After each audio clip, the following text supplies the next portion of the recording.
Bueno, buenas tardes. Ese día vamos a hablar de un tema complicado realmente, es un tema difícil porque el tipo de pacientes son difíciles. Entonces, este es el dolor en pacientes con alcohol y drogodependencia. Mis objetivos de esta clase pues, van a ser conceptos básicos que tenemos que recordar, la epidemiología internacional y de nuestro país, cuáles son las causas de esos pacientes para ser adictos, la fisiología de la adicción, vamos a comentarle. Les voy a mostrar las herramientas necesarias que ustedes pueden tener para poder sacar escalas de identificación en este tipo de pacientes. Vamos a enseñarles un plan terapéutico, estrategias terapéuticas que ustedes puedan manejar y vamos a hablar de dos fármacos importantes que son los que principalmente deberíamos usar en esos pacientes, que es la metadona, que sí la tenemos actualmente en el sistema de salud, y la buprenorfina, que tristemente pues, todavía no está en el país. Entonces, con las definiciones, para recordar qué es adicción. Esto es una enfermedad primaria crónica de etiología multifactorial generada por una exposición repetida a una sustancia en la cual se pierde el control sobre su uso. ¿Qué es abuso? Se entiende el uso indebido y repetido de una de sustancia adictiva con consecuencias sociales, laborales y a veces legales, pero sin desarrollo de dependencia. ¿Qué es tolerancia? Es la necesidad de aumentar progresivamente la dosis de un fármaco para obtener el efecto deseado. ¿Y qué es dependencia? Es el estado psicológico, físico causado por una acción recíproca entre el organismo y un fármaco. Y tenemos que recortar esta tabla, ¿verdad? Los criterios diagnósticos de dependencia de sustancias. Este es el DSM-4, que es para nosotros definir que este paciente tiene dependencia. Este tiene que tener 3 criterios de los 7 que están aquí en un periodo de un año. Se los muestro en esta tabla un poquito más resumida porque la otra se ve como más cargada. Entonces, la dependencia, tenemos que detectar que hay tolerancia. Tenemos que haber tenido un episodio de abstinencia en el año. Hemos notado que este paciente tiene incapacidad por dejar esa sustancia. Hay un consumo mayor en tiempo y en dosis de esa sustancia. Continúa a pesar de reconocer que tiene ese problema. Y se acompaña de disfunción laboral, social y familiar. Entonces, cualquiera de esas 3 categorías que pasen en un año, nosotros podemos considerar ese paciente que tiene dependencia. En cuanto a la epidemiología, a nivel mundial, pues en el informe de drogas de la ONU se estima que el 5% de la población adulta del mundo consumió alguna sustancia ilícita por lo menos una vez. Los consumidores problemáticos son de 0,6% de la población adulta mundial. Se tienen datos que el 34% de las personas entre 16 y 59 años han abusado de alguna sustancia en algún momento de su vida. Los abusos de sustancias que van a la cabeza aquí son alcoholismo y tabaquismo, pero no menos despreciables el cannabis, las anfetaminas y dentro de ellos tenemos a los opioides. En América Latina, cada persona consume un promedio de 6 kilos de alcohol puro por año, lo que constituye la cifra más alta del mundo y sobre todo en los países menos desarrollados. En esa figura, pues les muestro las drogas que fueron más consumidas durante la pandemia en un periodo de más o menos un año, y aquí a la cabeza es el alcohol con el 92%, el cannabis THC al 57% y el tabaquismo con el 51%. El resto son las drogas comunes. Para nuestro país, la tendencia anual de consumo de drogas de abuso en El Salvador desde el 2016 al 2022, pues íbamos en ascenso. Estos datos son pacientes que han consultado un centro de salud. Son datos que vienen del CIMU, que me los proporcionó el Centro de Información y Asesoramiento Toxicológico El Salvador, que es CIATOX. Y si ustedes pueden ver ahí, en el 2016 teníamos 7.725 casos y íbamos en ascenso completamente hasta que vino la pandemia, que bajamos completamente a 6.000. Y eso es porque eso es para uso de drogas ilegales, porque vimos en la gráfica anterior que lo que teníamos elevado era alcoholismo y tabaquismo. Y de ahí 2021 en ascenso, 2022 vamos con 10.267 casos. O sea, vamos en aumento para el uso de drogas ilícitas. ¿Y cuáles son las causas para las adicciones? Son múltiples las que hay. Una de ellas es la genética. Si bien sabemos que cuando hay hijos de pacientes que tienen abuso de sustancias, la probabilidad de que ellos tengan abuso de sustancias es grande, y eso es por la relación familiar. Pero ahora incluso ya se tiene comprueba genéticamente que existe un polimorfismo. Hay una alteración en las enzimas y en los receptores que hace propenso a este paciente a tener una adicción. Entre los factores psicosociales y culturales, la pertenencia a grupos se se comporta como un factor protector o como un factor de riesgo en algunos casos. Por ejemplo, tenemos pacientes que pertenecen a una religión. Entonces, como la religión va a tener normas, va a tener reglas, ese paciente va a ser temeroso de hacer algo inadecuado, ¿verdad? Pero si pertenecemos a grupos que consumen, por ejemplo, solo tabaquismo, la probabilidad que ese paciente adquiera esa adicción, aunque sea tabaco, va a ser grande.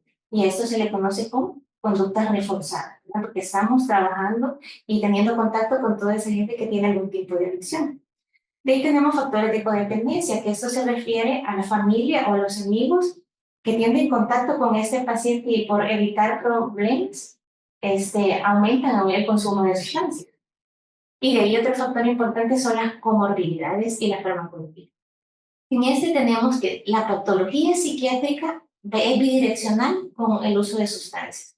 Entonces, aquí tenemos que tener en cuenta, si tenemos un paciente que tiene un trastorno psiquiátrico, la probabilidad que él va a ser dependencia a una sustancia va a ser grande. Y si vamos a dar opioides, aún más. Y si este paciente ya usa sustancias, aunque sea alcohol, la probabilidad que tenga un trastorno psiquiátrico va a ser grande. O sea, esto es bidireccional. Van de la mano ambas. Y la última teoría, que es la neurobiológica.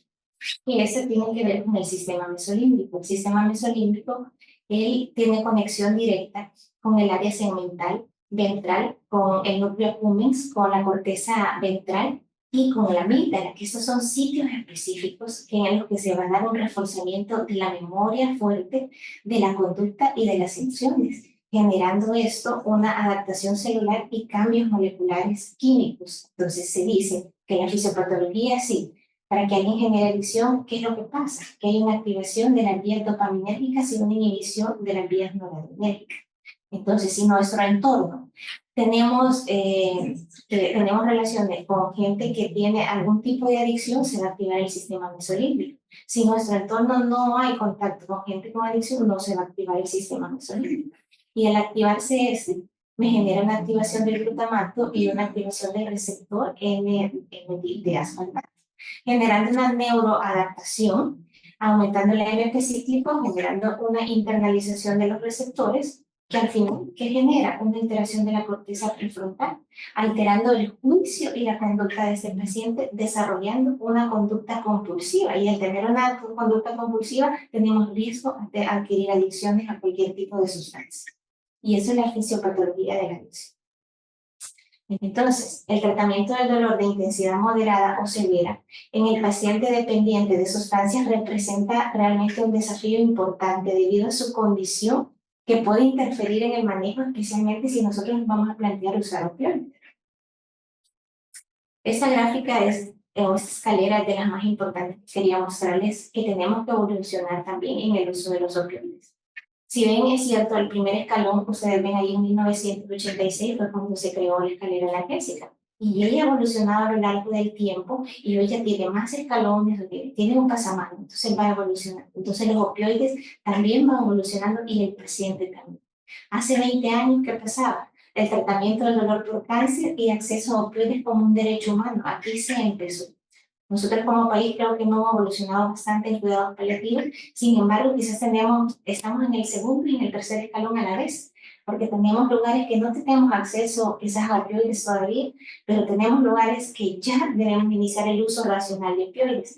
Y eso se los planteo porque actualmente nosotros en la clínica tenemos 4 pacientes que tienen adicción a opioides, específicamente oxicodona. Y son pacientes que iniciaron en hospitales periféricos el opioide por un dolor crónico. Y a la vez el paciente tiene un trastorno psiquiátrico. Entonces, como les explicaba hoy, por eso era tan importante para mí que entendieran la fisiopatología o los factores que dan adicción. Si tenemos un trastorno psiquiátrico de base, la probabilidad que haga adicción a un opioide pues va a ser mayor.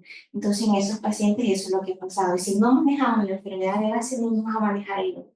Por eso necesitamos un uso racional de opioides, evaluación del riesgo a través de las escalas que hoy les voy a enseñar, valorar el beneficio en ese paciente, identificando los factores de riesgo que tiene ese paciente. El paciente y el equipo de salud pues nos van a sufrir dudas, ¿verdad? Y miedos por el riesgo de interacción con sustancias de consumo activo, de generar recaídas de la adicción o exponer al paciente al riesgo de desarrollar una nueva dependencia. Y estas aprensiones pues, se originan principalmente por el potencial adictivo de los opioides, que esa es una realidad que es un potencial adictivo. Hace 20 años el potencial adictivo de los opioides era de 0,3%, pero actualmente, ya por los estudios, como el paciente oncológico ha evolucionado también, dura más tiempo. Quizás somos un país que todavía estamos en su desarrollo, pero detectamos tempranamente a veces los pacientes oncológicos y finalizan sus tratamientos oncológicos. Entonces, internacionalmente ha aumentado la dependencia opioide del 10 al 12%. En el desconocimiento de las condiciones seguras de su uso y en la carencia de alternativas efectivas al tratamiento del dolor. La adicción y el dolor están interrelacionados. Cada condición influye en el tratamiento de la otra. Los pacientes con adicción pues tienen consideraciones clínicas especiales y tienen un mayor riesgo de recibir un tratamiento inadecuado. ¿Cuáles son los objetivos del tratamiento del dolor para pacientes con adicción a opioides? Si bien esta tabla dice adicción a opioides, pero es lo mismo para las demás adicciones. Tenemos que prevenir la abstinencia, tenemos que tratar los síntomas, proporcionar analgesia eficaz, prevenir la recaída en la adicción, tratamiento eficaz de la adicción a los opioides con terapia de mantenimiento de opioides. Y la última es el tratamiento de trastorno psiquiátrico. No por ser la última es la menos importante, es la más importante. Porque si yo no trato el trastorno psiquiátrico de base, jamás voy a poder mejorar el dolor. Entonces es un manejo en conjunto con psiquiatría. ¿Cuáles son las herramientas que vamos a utilizar? Como la doctora se las presentaba, existen múltiples escalas que podemos utilizar. Las que nosotros utilizamos en el hospital pues, son el opio Bristol y el Cage Test, pero existe el SOA, el DILE y el SOA, pero las dos primeras son más fáciles, son más cortas y en una consulta tan llena como tenemos de clínica de dolor, pues tenemos que hacer el trabajo pues, relativamente rápido. Entonces, el opio Bristol, si ustedes la ven aquí en la tabla, consta de 5 ítems y van a clasificar al paciente en que sea sexo femenino o masculino. La primera de ellas es historia familiar de abuso de sustancias, alcohol, drogas ilegales y drogas prescritas, o sea que aquí van los opioides. Historia personal de abuso de sustancias, alcohol, drogas ilegales y drogas prescritas. La edad que sea entre 16 y 45 años. Y miren el número 4, es la historia de abuso sexual en un preadolescente. O sea, es un punto tan importante que tenemos que detectar. O sea, y es propenso a hacer adicción a cualquier sustancia. Enfermedades psicológicas, déficit de atención, trastornos obsesivos compulsivos, bipolar y esquizofrenia. Hago énfasis en las personas de bipolaridad y esquizofrenia. Estos pacientes tenemos que tener un cuidado estricto si vamos a iniciar opioides. Y oxicodona no es la opción en este tipo de pacientes ni en trastornos depresivos. Entonces, ustedes ven aquí, este es el puntaje y sacamos de 0 a 3 puntos un riesgo bajo. El 6% de esos pacientes va a tener una conducta aberrante. De 4 a 7 puntos es moderado. El 28% de los pacientes va a tener un riesgo aberrante. Y ya más de 8 puntos, el 91% de los pacientes pues, va a haber riesgo. Y el cache, ¿verdad? Que solo son 4 preguntas, este es más específicamente para alcoholismo. ¿Alguna vez has tenido la impresión de que debería beber menos? O lo contesta sí o no. ¿Le ha molestado alguna vez que la gente criticándolo por su forma de beber? Sí o no. ¿Se ha sentido alguna vez mal o culpable por su costumbre de beber? ¿Alguna vez lo primero que ha hecho por la mañana ha sido beber para calmar sus nervios? Y si tienen más de 2 respuestas afirmativas, ¿esto qué nos dice? Que es positivo y nos obliga a tener una actitud vigilante. Entonces, ¿por qué es una persona en situación de riesgo? Y queríamos darles también esta escala, que esta es la escala para abstinencia por opioides, que es la COMS. Esos son signos y síntomas clínicos prácticamente. Sí, esta sí es un poquito más extensa, más difícil de realizar, pero son signos clínicos que les vamos a detectar. Por ejemplo, el pulso, o el diámetro pupilar, los dolores articulares, la rinorrea hialina, tenemos aquí la angustia, la ansiedad, la irritabilidad, la piel de gallina y vamos a clasificar la ansiedad en moderada severa o, o un síndrome de abstinencia severa. Este tratamiento le vamos a dar a esos pacientes que ya tienen abstinencia independientemente que sea. Si bien en sí la abstinencia no tiene una mortalidad tan grande, altera la calidad de vida totalmente. Es autolimitada, puede ser de días a semanas, pero los síntomas psicológicos pueden durar meses. ¿Y cuáles son los pilares de tratamiento? Los agonistas alfa-2 como la clomidina, los beta-bloqueadores, atenolol, propanolol, antieméticos y antidiarreicos. ¿Y eso qué es lo que van a hacer? Solo manejar los síntomas. Porque ustedes ven, son signos y síntomas que va a presentar el paciente. Y esto es porque el sistema autonómico simpático está alterado total. Y todos esos tratamientos son temporales. Bueno, esta diapositiva pues se las presentaba y si nos hemos preguntado esto alguna vez, pero todos los opioides son iguales. No, no son iguales, incluso hay unos que tienen más mala fama que otros. Aquí me faltan dos que tienen mala fama, que es la oxicodona y el meperidine, que en otros países, nosotros en el país, el meperidine quizás sí tiene un poquito de mala fama, lo de Estados Unidos, por oxicodona, también es una crisis de opioides y oxicodona, y el fentanilo, se puede ver aquí, los problemas de fentanilo farmacológico, de la novia que nosotros sabemos que es velocidad, sino que es un fentanilo alterado. Pero lo que les quiero mostrar, que si bien es cierto, hay unos que tienen más mala fama, y no es mala fama, sino que es debido a sus agonistas, a sus receptores que tienen. Y como yo les explicaba, genéticamente hay una alteración por enzimas y por receptores que nos hace propensos a tener adicción a cualquiera de todos esos opioides que usted. ¿Y qué vamos a hacer con ese paciente que tiene adicción a opioides? Rotación de opioides. ¿Por qué? Porque existe una tolerancia cruzada incompleta. ¿Y cómo lo vamos a hacer? Usar la mitad o un tercio de la dosis equipotente. ¿Vale? ¿Cuáles son los tres escenarios que nosotros vamos a manejar en este tipo de pacientes, independientemente de cuál sea la adicción? Tres dolores son los que vamos a manejar: el agudo, el crónico y el final de vida. El dolor agudo. Siempre que sea posible, se debe utilizar opciones de tratamiento para aliviar el dolor sin opioides, para proporcionar un alivio eficaz al dolor. Sin embargo, cuando no vamos a lograr esto, entonces se justifica el uso de opioides.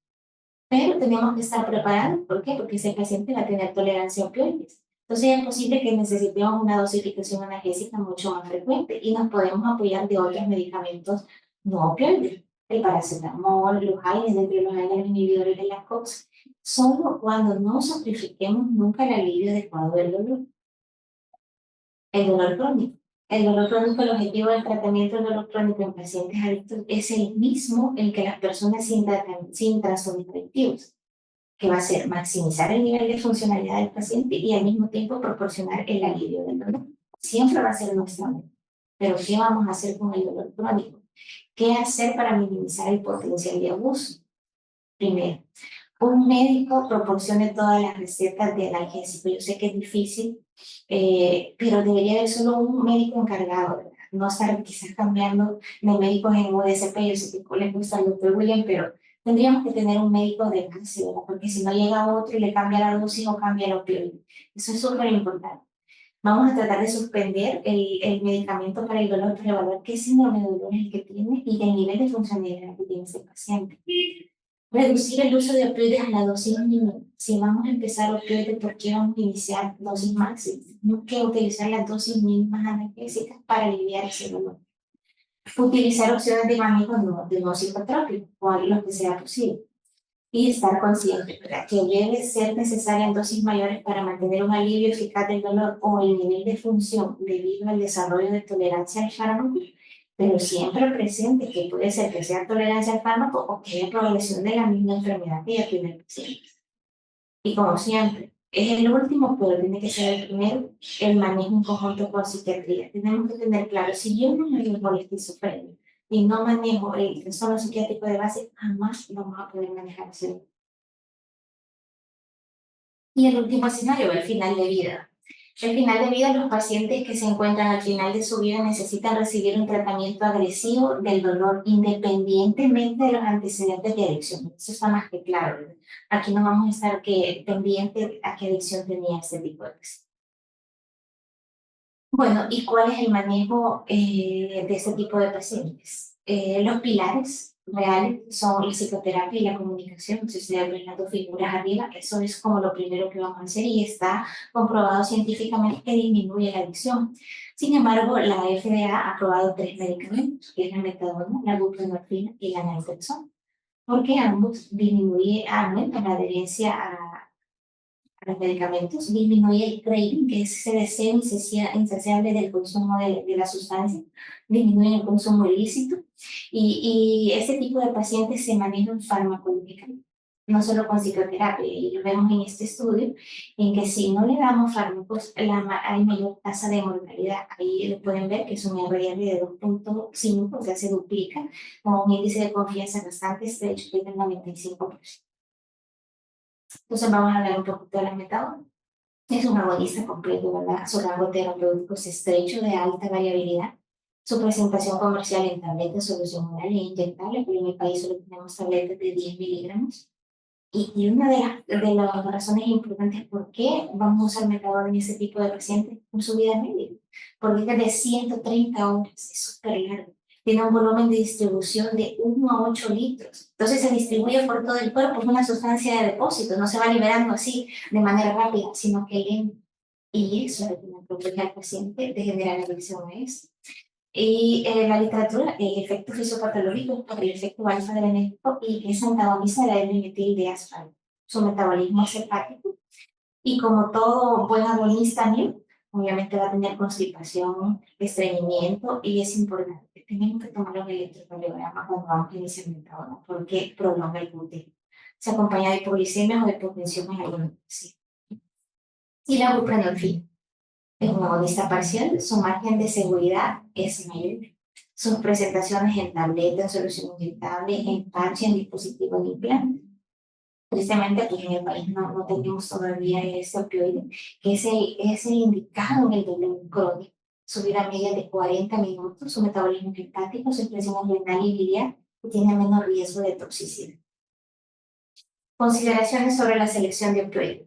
Las diferencias específicas que tiene cada persona en el receptor en vivo o en otros subtipos de receptores puede influir en la respuesta terapéutica y en el sistema de recompensa de un paciente a un determinado opioide. La meperidina y el propoxipeno son reconocidos como malas opciones para la población en general. Mucho menos los vamos a utilizar en los pacientes que hay riesgo de adicción. Los agentes mixtos agonistas antagonistas como la pentazocina, la nalbuphina, el butorfanol tampoco los vamos a usar. ¿Por qué? Porque son agonistas y antagonistas. Se van a ir a poner al receptor mío. Entonces, ¿qué vamos a hacer? Revertir la analgesia y ¿qué vamos a precipitar con síndrome de abstinencia? Entonces, esos medicamentos podemos utilizar buprenorfina y tramadol. ¿Por qué? Porque son agonistas parciales que tienen utilidad clínica en pacientes con adicción. Si bien es cierto, si son de utilidad clínica, no quiere decir que sean libres de potencial de adicción, pero es el fármaco elegido por muchos pacientes en centros de tratamiento de abuso de sustancias. ¿Y eso por qué? Que tiene techo analgésico. Entonces hay un límite de usar, que es 400 miligramos al día. Y de ahí siempre tener en cuenta, cuidado con qué medicamentos vamos a combinar por su mecanismo de acción, como el doble, podemos provocar síndrome serotoninérgico si lo utilizamos con inhibidores de la recaptación de serotonina. Consideraciones generales sobre el uso de opioides en cáncer. El primero de ellos es prescribir dosis fijas, evitar subtratamientos y sobredosificación con intervalos regulares y vías de administración apropiadas. ¿Qué quiero decir con eso? Que tenemos que respetar la vida media de los medicamentos. Si el medicamento es cada 12 horas, esa es su vida media. No tenemos por qué darlo cada 6 horas, cada 8 horas, cada 4 horas. ¿Qué vamos a hacer? Ahí es el punto número 2, indicar dosis de rescate. Para eso están las dosis de rescate, para controlar ese dolor. Realizar una titulación individualizada y cuidadosa. Prevenir, anticipar y manejar los efectos secundarios de los opioides. Utilizar apropiada y cuidadosamente con analgésicos y coadyuvantes. Considerar tratamientos secuenciales de opioides en caso de balance inadecuado de analgesia. Factores de riesgo relacionados a adicción. Si tienen H positivo, alerta. Historias personales o familiares de consumo de drogas, alerta. Por el solo hecho de que este paciente sea tabaquista y alcohólico, alertas. Lo ven joven, alerta. Puntuaciones altas en ELOGESAS, señal también. Lo ven bien funcionalmente, alerta. Tener mayores dosis equivalentes de morfina, alerta. Básico, ¿verdad? Comorbilidades psiquiátricas y psicológicas, señal de alerta grandísima y antecedentes de abuso sexual. Si ustedes ven todos estos factores de riesgo, ¿qué escala es? Vamos a ver, esa es la indicada para utilizar en ese tipo de pacientes. Ya para ir finalizando, ¿qué estrategias terapéuticas le ven? Identificar temprana y estratificación del riesgo con las escalas que les acabo de mencionar. Iniciar tratamiento farmacológico multimodal no opioide sí se logra hacer, pero si tenemos que utilizar un opioide, considerar el uso de métodos de buprenorfina. No hay en el país buprenorfina, pero sí tenemos trabajo. En pacientes que nunca han recibido opioides con anterioridad, se debe prescribir dosis mínimas eficaces y decidir la duración de la prescripción inicial y realizar seguimiento. Nosotros hacemos seguimientos a la semana o a los 15 días, sobre todo en estos tipos de pacientes de riesgo. La literatura le va a decir de 1 a 4 semanas. Establecer metas terapéuticas con el paciente. Se tiene que explicar al paciente que el dolor nunca lo vamos a llevar así, que vamos a mantener algún nivel de dolor en algún momento. Considerar terapias complementarias. Y siempre es importante manejo en conjunto con psiquiatría. Si yo no manejo el trastorno psiquiátrico de base, no voy a poder manejar el dolor.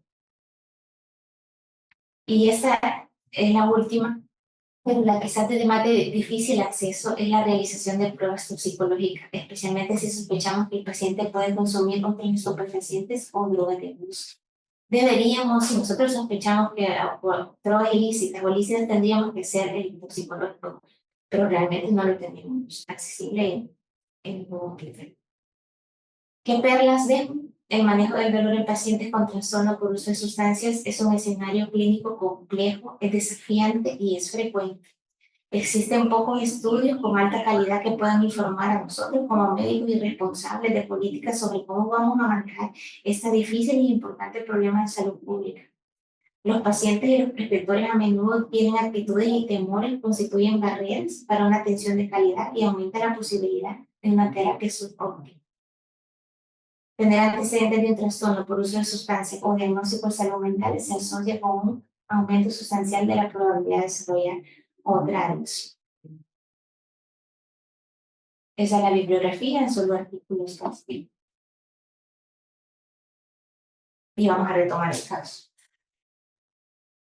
Bueno, retomando el caso, habíamos concluido que el paciente tenía un diagnóstico por una neuralgia herpética pues, en el ojo derecho y el tipo de dolor que es importante a la hora de iniciar un tratamiento, estar seguros, tener una idea de qué tipo de dolor es el que tiene el paciente. Si nosotros no tipificamos eso, el tratamiento probablemente va a ser un poco arbitrario. Entonces, nosotros catalogamos en ese momento al paciente como un dolor tipo mixto. ¿Por qué? Un dolor neuropático y somático, tenía un edema importante en el ojo y tenía un dolor muy importante por la afectación pues, del herpes a nivel de los nervios. Entonces, nos pareció a nosotros que por el antecedente de la cirrosis, el consumo de alcohol y de los instrumentos que habíamos utilizado, como lo mencionó la doctora, el Kesh positivo y el Crisol, que tenía un alto riesgo también de que pudiese en el transcurso del tratamiento generar algún tipo de adicción, nos sirve como alertas. Estas son banderas que nosotros tenemos que tener allí, ¿verdad? Para nosotros iniciar, en este caso, un opioide. Y bien, si bien es cierto, pues inicialmente el paciente recibió un tratamiento médico, nos lo refieren porque no había una mejoría del dolor. La parte del medicamento por la afectación del herpes ya había sido pausada, pero si ustedes recordarán, al inicio del caso decía que era pues aciclovir cada 8 horas con una tableta. El paciente había comprendido mal la medicación y eso es importante como médico, que si bien es cierto, ya lo vio una especialidad, nosotros también como médicos integrales tenemos que ver si el paciente se está tomando el resto de medicamentos. No solo vamos a decir, el opioide para manejo del dolor, es integral el abordaje. Entonces nosotros iniciamos tramal 50 miligramos bioral cada 8 horas, metoclopramida, una tableta cada 8 por 3 días, porque este paciente nunca había tomado tramal. Como mencionaba la doctora, tenemos que anticiparnos a los probables efectos secundarios de un opioide. El hecho que había tomado un AIDE que no había funcionado, que había mucho componente de dolor, nos pues facultaba poder utilizar tramal, pero también teníamos que anticiparnos a algún efecto como las náuseas, como lo hemos visto en otras teleclínicas, como los efectos secundarios principalmente del uso de un opioide. Consideramos bien por el mismo edema que mantenía el paciente, continuamos con la pauta de acetaminofén 500 miligramos cada 8 horas, y en este caso pues si bien es cierto, en las otras teleclínicas que hemos hablado de dolor neuropático, en el manejo pues, del flujograma habla de los gabapentinoides y habla también de la mitriptilina como un medicamento de escoge para el manejo del dolor. Nosotros no lo utilizamos por el hecho que vamos a utilizar tramal. Y el tramal, combinarlo con mitriptilina, pues está documentado que aumenta el riesgo de síndrome serotoninérgico. Por lo tanto, como hospital, lo que tenemos a la mano, pues la mitriptilina y carbamazepina, tomamos a bien viendo las pruebas hematológicas y las pruebas hepáticas, iniciar carbamazepina 200 miligramos cada 12 horas. Y bueno, a hacer el reajuste como competía, pues para el manejo de herpes, en este caso ocular, con aciclovir 2 tabletas cada 5 horas por 7 días, incluso puede prolongarse por 10 días. Y bueno, continuar la pauta que había indicado el oftalmólogo, que en este caso eran las lágrimas artificiales, 2 gotas cada 8 horas, y pues como lo mencionó la colega, pues nosotros lo hacemos en control o a la semana o a las 3 semanas. En este caso, por el antecedente de la cirrosis, por el antecedente que nos haría un es positivo, consideramos oportuno hacer el control a la semana.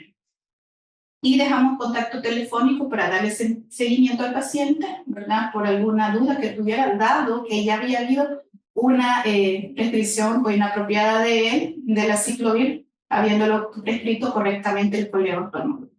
Entonces nosotros lo vimos del 9 de enero a la siguiente semana, el 16 de enero lo dejamos en control subsecuente, el paciente refería que había mejoría del dolor, pero persistía obviamente, todavía estamos en una fase aguda, ¿verdad? Un eritema importante en el ojo, pero que realiza una apertura ocular que ya es más fácil, ¿verdad? Donde el edema del ojo ha disminuido y refiere que en esos 7 días él había tenido la necesidad de ingerir cerveza, pero que no lo había hecho.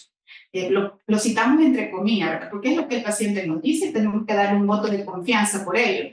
Pero se siente con un ánimo deprimido porque no ha podido trabajar, el sol le molesta y recordamos que la ocupación del paciente es ser albañil. Iniciamos el tratamiento de tramal, si recordamos, ¿verdad? Con un EVA, el examen físico de 7 de 10, con un insomnio de 5 de 10. El insomnio va muy de mano cuando el paciente tiene un dolor que no está controlado. Y en esta consulta pues, podemos ver que en el puntaje del dolor puntaba 3, el insomnio también disminuyó, por lo tanto el paciente ya había podido dormir más y el dolor estaba más controlado. Dado que como lo hemos hablado, platicado en diferentes teleclínicas, el uso racional de opioide, de verdad, con dosis bajas, debe de ser independientemente de los comórbidos que el paciente tenga. Y más si el paciente tiene otros comórbidos, como en este caso una cirrosis. Entonces, vimos que la pauta del medicamento que habíamos iniciado en tramal cada 8 horas y con una mejoría muy importante del dolor, aunque es una escala pues, un poco análoga, pues nos permite también a nosotros como médicos sustentar en el expediente clínico poder bajar la dosis. Por lo tanto, bajamos la dosis de tramal una cada 12 horas. Junto con el acetaminofén, en este caso como un coadyuvante también cada 12 horas, manteniendo la dosis de carbamazepina en 200 miligramos cada 12 horas. Y bueno, que había tenido la necesidad de ingerir cervezas, pues reforzar siempre, ¿verdad? En esas pláticas, no solamente la prescripción del opioide, sino que el no consumir el alcohol. Pero también detectamos que en su examen físico, lo que él nos decía, más que todo con su gesticulación, que había un poco de ánimo deprimido, pues. Entonces consideramos oportuno darle la referencia al psiquiatra pues, de nuestro hospital y pues reforzar también su seguimiento con al final, pues en la intervención con el psiquiatra no inició tratamiento farmacológico, no que fue terapia conductual de charla, ¿verdad? Y pues le reforzamos también al psiquiatra, pues que el paciente estaba con tramal y si había necesidad de prescribir un medicamento con las características depresivas después de la terapia conductual, que tomar en cuenta que si todavía estaba con ese opioide podía haber un síndrome serotoninérgico, por lo tanto sí valdría la pena también nosotros como médicos buscando ese abordaje multidisciplinario, hacer esos reforzamientos con los colegas para que el paciente no tenga otras complicaciones con los mismos medicamentos. Y bueno, pues el caso termina hasta ahí y un paciente ha estado bastante bien controlado el dolor y lo dejamos en un control subsecuente a los 3 meses.